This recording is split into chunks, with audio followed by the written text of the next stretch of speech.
Hello friends, எனக்கு சிறு கடைக்கு ஆசையில் நல்லா நினச்சி ஷார்ட்டாக ரிவ்யூ பார்த்துடலாம். நம்மளாம் நினச்ச மாதிரியே ரோஹிணி வந்து பார்வதி கிட்டே போயிட்டு, எங்கள் வீட்டில் ஒரே பிரச்சனையாக இருக்குது ஆண்டி, இந்த பணத்தால் தான், அதனால் நான் 2,00,000 பணம் தரேன், நீங்கள் வந்து கபோர்ட்லேயே தான் இருந்துச்சு, திருட்டு போலன்னு சொல்லிவிடுங்க, இந்த பிரச்சனை இல்லை அதோட முடிஞ்சிடும் அப்படின்னு சொல்லவும், பார்வதி உனக்கு எவ்வளோ பெரிய மனசுமா, நீ நல்ல பொண்ணு அப்படின்னு சொல்லிட்டு ரோஹிணியை பாராட்டுறாங்க.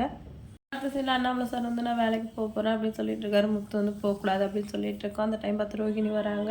மனோஜ் எங்கள் ஆண்டியும் கேட்க உள்ளே இருக்காரு அப்படின்னு சொல்லவும், பணத்தை கொண்டு போய் மனோஜ்கிட்ட கொடுத்து அந்த மாதிரி தாலியை விற்றுட்டு அப்படின்னு சொல்லவும் மனோஜ் திட்டுறாரு. பரவாயில்ல, நீ சம்பாரிச்சு வாங்கி கொடுக்க தானே போகிற, இதை கொண்டு போய் காசை கொண்டு போய் அவங்கக்கிட்ட கொடுத்துடு அப்படின்னு சொல்லவும், மனோஜ் அந்த பணத்தை எடுத்துகிட்டு வந்து அம்மா இதில் 3,00,000 இருக்குது, நீ அவன்கிட்ட கொடுத்துடு அப்படின்னு சொல்கிறாங்க.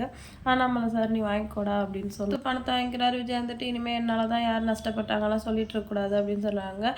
அந்த டைம் பார்த்து விஜய்க்கு வந்து ஃபோன் வருது. பார்வதி ஃபோன் பண்ணுறாங்க, இந்த மாதிரி பணம் இருக்குது திருட்டு போல் அப்படின்னு சொல்லிட்டு. அவள் பணம் திருட்டு போலையா, இப்போ வீட்லேயே தான் இருந்துச்சா அப்படின்னு சொல்லவும் எல்லாருமே டென்ஷன் ஆகிடுறாங்க. அப்புறம் எதுக்கு வந்து நீங்கள் மீனா மேலே திருட்டு பழி போட்டிங்க அப்படின்னு சொல்லிட்டு எல்லாருமே கேட்குறாங்க. அண்ணாமலை வந்துட்டு நீ தப்பாக நினச்சிக்காத மாதிரி ரோஹிணி, ஏன் மீனா அந்த வீட்டுக்கு வந்ததால் நீ சந்தேகப்பட்ட, ரோஹிணி தானே அந்த டைம் உனக்கு ஏதோ சாப்பிட்றதுக்கு வாங்கிட்டு அந்த வீட்டுக்கு வந்தால் அப்போ ரோஹிணி மேலே உனக்கு சந்தேகம் வரல அப்படின்னு சொல்லிட்டு கேட்கவும், ரோஹிணி மனது ஷாக் ஆகிடுறாங்க. என்னப்பா நீங்கள் இப்படிலாம் பேசுகிறீங்கன்னு மனோஜ் சொல்கிறார். உங்கள் அம்மா மாதிரிலாம் எனக்கு பழி போட தெரியாதுடா, மனசில் பட்டதை சொன்னேன் அப்படின்னு சொல்லிட்டு அண்ணாமலை சார் சொல்லிடுறாரு. விஜயா தான் பதில் சொல்ல முடியாமல் திருன்னு முழிக்கிறாங்க.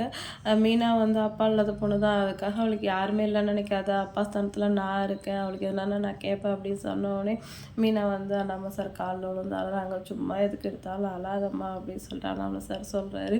மீனா அழறதை பார்த்து பார்த்து எங்களுக்கு பழகி பிடிச்சி இப்போல்லாம் ஃபீலிங்கே வரமாட்டேங்குது.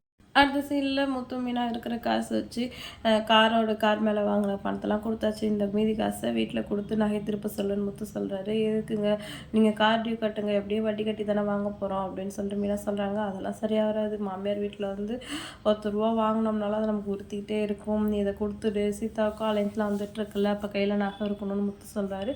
இன்றைக்கி எபிசோட் வந்து இதோட முடிஞ்சிச்சு. நாளைக்கு நல்லா இருக்கும், வந்து வெயிட் பண்ணி பார்க்கலாம். வீடியோ பிடிச்சா லைக் பண்ணிக்கோங்க. இன்னொரு வீடியோவில் நம்ம மீட் பண்ணலாம். டாட்டா பாய்.